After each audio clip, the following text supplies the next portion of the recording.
বন্ধুরা, আমার test cooking চ্যানেলে আপনাদের সবাইকে স্বাগত। আজকে আমি এমনই একটা রেসিপি নিয়ে এসেছি যেটা ছানা দিয়ে তৈরি হবে।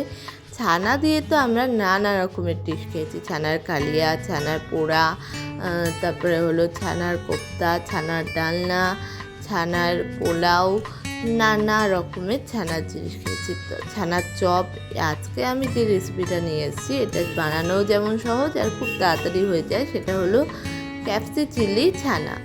এর জন্য আমি ছানা নিয়ে নিয়েছি 150 গ্রাম মতো। সেটাকে হাত দিয়ে একটুখানি গুঁড়ো গুঁড়ো করে নিচ্ছি যাতে কোনো লাম্পস না থেকে যায়। তো ছানাটাকে ভালো করে হাত দিয়ে গুঁড়ো গুঁড়ো করে নিয়ে আপনাদের কাছে ফেরত আসছি। কথা বলতে বলতে ছানা কিন্তু আমার হাত দিয়ে গুঁড়ো গুঁড়ো করা হয়ে গেছে। এবার একটা কড়াই নিয়ে তাতে দিয়ে দিলাম কিছুটা পরিমাণে সর্ষের তেল। এই জায়গায় আপনি অন্য যে কোনো তেল দিতে পারেন। এরপর এর মধ্যে দিয়ে দিলাম প্রথমেই একটু রসুন কুচি, তারপর দিয়ে দিলাম পেঁয়াজ কুচিটা। এরপর এটাকে ভালো করে নাড়াচাড়া করে মিশিয়ে নিয়ে ওর মধ্যে দিয়ে দিলাম প্রথমেই একটুখানি ক্যাপসিকাম কুচি, দিয়ে আবারও ভালো করে নাড়াচাড়া করে মিশিয়ে নিচ্ছি যতক্ষণ না এর মধ্যে ফ্লেভারগুলো ঢুকছে। এরপর এর মধ্যে দিয়ে দিলাম পরিমাণ মতো নুন। নুন ছাড়া কোনো রান্নারই স্বাদ ঠিক হয় না, আর যেহেতু এটা চাইনিজ রান্না তাই এর মধ্যে একটু বেশি পরিমাণে গোলমরিচ দিলাম। আর দিয়ে দিলাম পরিমাণ মতো একটু মিষ্টি, যাতে ফ্লেভারটা ব্যালেন্স থাকে। এরপর এটাকে ভালো করে নাড়িয়ে চাড়িয়ে মিশিয়ে নিচ্ছি যাতে এর মধ্যে ফ্লেভারগুলো ঢুকে যায়।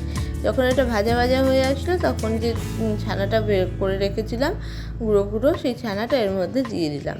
দিয়ে ভালো করে নাড়িয়ে চাড়িয়ে মিশিয়ে নিচ্ছি যতক্ষণ না এর মধ্যে থেকে এর মধ্যে ফ্লেভারগুলো মিশছে। যখন এটার মধ্যে ভালো করে সবজিগুলো মিশে গেল, ওর মধ্যে প্রথমেই দিয়ে দিলাম টমেটো সস। এরপর এর মধ্যে দিয়ে দিলাম পরিমাণ মতো চিলি সস। এই জায়গায় আপনি লঙ্কা বাটা আর টমেটো সসের জায়গায় টমেটো পিউরিও দিতে পারেন। এরপর দিয়ে দিলাম একটু পরিমাণ মতো সয়া সস। সয়া সসটা আপনি আপনার পরিমাণ মতো দেবেন। এবার এটাকে ভালো করে নাড়িয়ে চাড়িয়ে সসের সাথে মিশিয়ে নিচ্ছি যাতে সসের ফ্লেভারগুলো এর মধ্যে ভালো করে ঢুকে যায়। তো এটা মেশানো হয়ে গেছে। এরপর উপর দিয়ে 4টে মতো চেরা কাঁচা লঙ্কা দিয়ে দিলাম।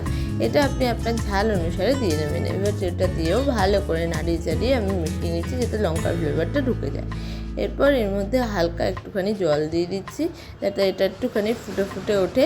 তো জলটা দিয়ে ভালো করে নাড়িয়ে চাড়িয়ে মিশিয়ে নিচ্ছি যাতে এর মধ্যে জলের ফ্লেভারটার মধ্যে এগুলো ঢুকে যায়। তো এখানে এটা একদমই শুকিয়ে শুকিয়ে উঠেছে, আর বেশি শুকাবে না, এরকম গা মাখা মাখা থাকবে। তো তৈরি হয়ে গেছে চিল্লি ক্যাপসি ছানা। এবার আমি টেস্ট করে দেখব এটা ঠিক কেমন হয়েছে। এটা জাস্ট ইয়াম হয়েছে, বোঝাই যাচ্ছে না এটা যে ছানা, মনে হচ্ছে চিল্লি পনির।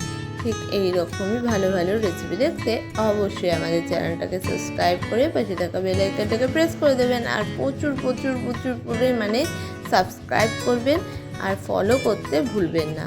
যত সাবস্ক্রাইব করবেন তত ভালো ভালো রান্না আমি উপহার দেব।